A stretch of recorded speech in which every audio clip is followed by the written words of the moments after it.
आत्माले गर्भधारण भएको कि शरीरले भएको? हजुर हजुर। त्यसकारण पहिलो आदम पनि आत्माद्वारा बनियो, दोस्रो आदम पनि आत्माद्वारा बनियो, अब तपाईँ र म पनि आत्माद्वारा बनियो प्रियहरू। Amen hallelujah.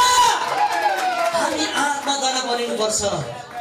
धेरैचोटि हामी शरीरद्वारा बनिन खोज्दछौँ, रुपियाँ पैसाद्वारा बनिन चाहन्छौँ। हाम्रो पालको स्किलद्वारा हामी बनिन चाहन्छौँ, तर हामी बन्नुपर्ने आत्माद्वारा हो।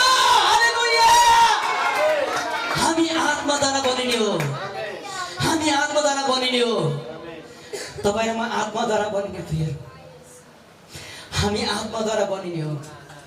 मण्डलीहरू सधैँ शरीरमा जिउँछन्, शरीरलाई कत्रो महत्त्व दिन्छन्, त्यो पनि ठिक छ, तर तपाईँ र म बनिने भने हामी आत्माद्वारा बनिनुपर्छ प्रियहरू।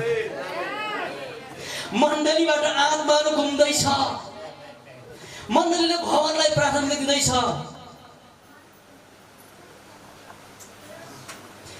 मण्डलीले चाबी बिर्सिँदैछ, चाबी